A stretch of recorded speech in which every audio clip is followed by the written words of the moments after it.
Very good morning, children. Welcome back to our recorded classes. This is Ma'am Anna, your English teacher. Children, hope you all have enjoyed your holidays. And I think you all didn't touch your books. No homework, no classwork, nothing to learn. Am I correct? Have you all come back to studies from your holiday mood? So let's get started then for today's session. Alright, here we go. What is this? There are two roads leading to the forest. Which one would you take? I would prefer the right. What about y'all? And what are these roads going to do with our session today? Wait and watch. Before we start today's class, let me tell you what I will be covering in today's session. We will start off with the poem The Road Not Taken, written by Robert Frost. We will also learn the biography of the poet. Then I will explain the poem for you, after which we will have a questionnaire. Then we will summarize all what we have learned, and then of course your assignment. So let's start with the poem The Road Not Taken by Robert Frost.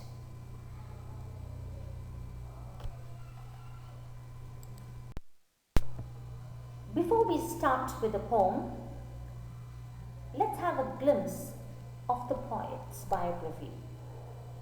Robert Frost was born on March 26, 1874 in San Francisco, where his father, William Prescott Frost Jr., and his mother, Isabel Moody, had moved from Pennsylvania shortly after marrying. Frost drifted through a string of occupations after leaving school, working as a teacher, cobbler, and editor of the Lawrence Sentinel. His first published poem, My Butterfly, appeared on November 8, 1894 in the New York newspaper The Independent. Robert Frost lived and taught for many years in Massachusetts and Vermont and died in Boston on January 29, 1963. That's about Robert Frost, children. So let's get on to the poem now. The Road Not Taken by Robert Frost. Two roads diverged in a yellow wood, and sorry, I could not travel both, and be one traveller, long I stood, and looked down one as far as I could, to where it bent in the undergrowth. Then took the other as just as fair, and having perhaps the better claim, because it was grassy and wanted wear, though as for that the passing there had worn them really about the same. What do you understand by these two stanzas, children? I read the poem for you all right? Okay, now let me all tell you. Now the road not taken symbolizes our life. The poet says that the path that we don't choose in our life is the road not taken. He describes his feelings about the choice that he had left in the past. The path which we have chosen decides our future, our destination. The important message that the poet wants to give is that the choice that we make has an impact on our future, and if we make a wrong choice, we regret it but cannot go back on it. So we must be wise while making our choices. Alright? Now, the first two stanzas, it tells us that the poet was walking down a road and there was a diversion. There were two different paths, and he had to choose one out of them. The poet says that as he was one person, he could travel on one road only. Correct, right? He had to choose one out of these two roads. Yellow wood means a forest with leaves which are wearing out and they have turned yellow in color. Must be it's a season of autumn. And what he says, before taking the path, he wanted to know how it was. Was it suitable for him or no? He was able to see the path till where it curved, after which it was covered with trees and hidden. So then he had to take a decision, right, on what path he should go. So the poet, what he did, kept on looking at one path for a long time to check if it is the right path or not. And wanted wary means that it was not walked over by many people. After he walked on the path for some distance, he realized that both the paths had been worn out the same way. Both the paths were similar and both were covered with leaves. So what he's trying to say, even in our life, we take any path or option, but all of them have same benefits, disadvantages, problems, challenges, but we must face them. We think that we are choosing a better option, but it is not that way. Let's look at the third stanza. And both that morning equally lay in leaves, no step had trodden back. Oh, I kept the first for another day, yet knowing how way leads on to way, I doubted if I should never come back. I shall be telling this with a sigh, somewhere ages and ages, hence two roads diverged in a wood, and I took the one less travelled by, and that has made all the difference. Now let's see what he has to tell in the third and fourth para. Now in the third stanza, the poet says that both the paths were similar that morning, both had leaves, and no one had stepped out on them as they were still green in color. He decided that the day he would take one path and keep the other for another day, although he knew that one way leads to the other anyways. He knew that he could not come back on the choice that he had made. Similarly, children, in our life, once we choose an option, we must keep moving ahead with the option, and we never should get a chance to come back and take the other option which was left.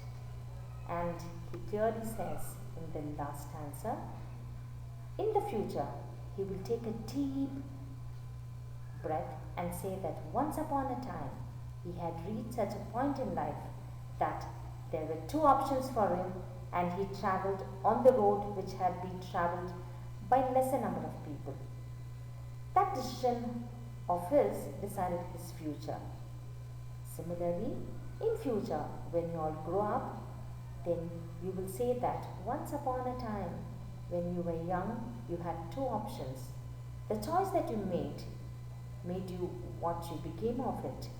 This is a very strong message for all of you students, that you should be wise and be careful while making choices out of the options that you have in your life, because your future depends on the choice that you make today.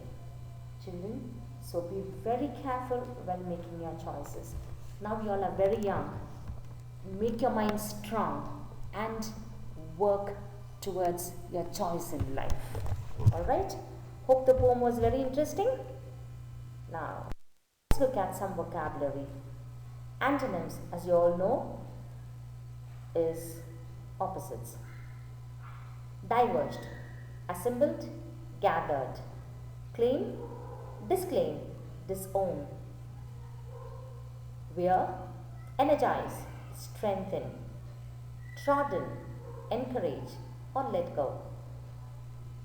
Sigh, dislike, hate. And now it's question time.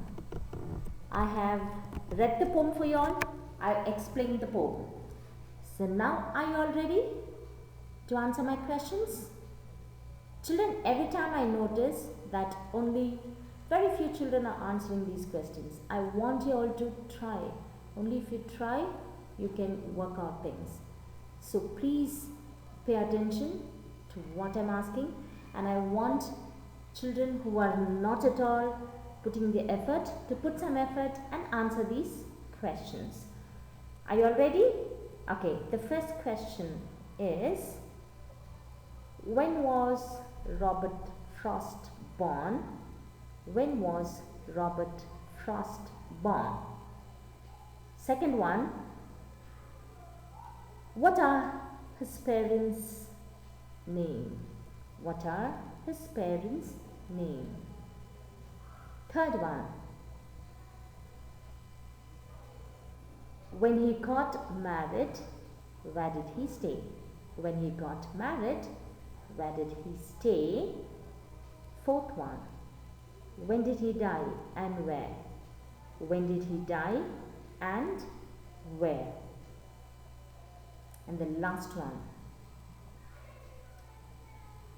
in about 2 or 3 words, tell what is the poet trying to describe in this poem.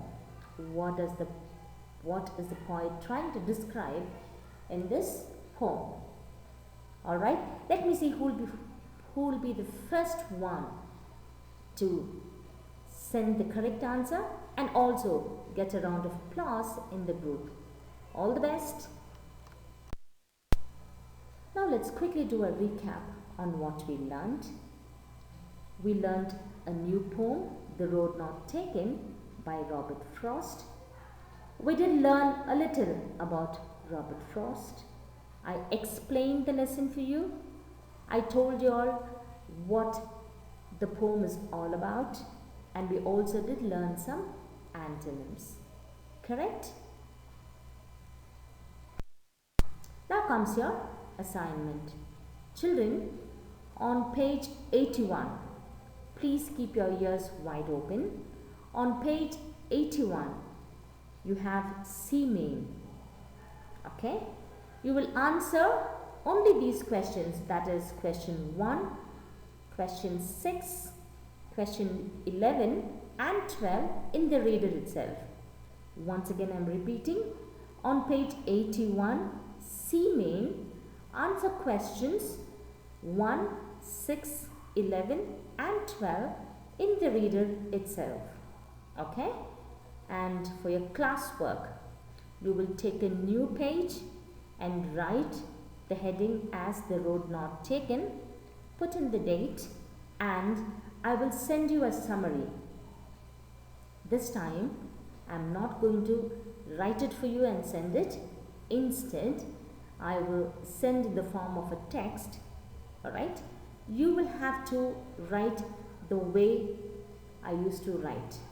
Every time I can't keep spoon feeding you all, right? So, go back to the last poem that we have written. See the way you have written. Neatly write summary of the poem and start writing. Alright? First, write the glossaries that I am sending. Then, leave a line, draw a neat line, and then write summary of the poem. And this you will write in your English classwork. Do not take a new book, children, until it is mentioned to you all. Okay? And please see that you write neatly. I don't want anyone scratching, and I don't want anyone writing untidily and messing up your book. And please do not use red pen, and some of you are writing in black pen. Children, please think that you're in a class and writing your classworks. Alright?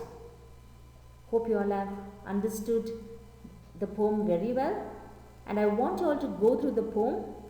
I will start calling up you all randomly to check if you all have understood the poem like how I am doing it every time. Alright, children? Until we meet in the next class, this is Ma'am Anna signing off. Take care. Bye-bye.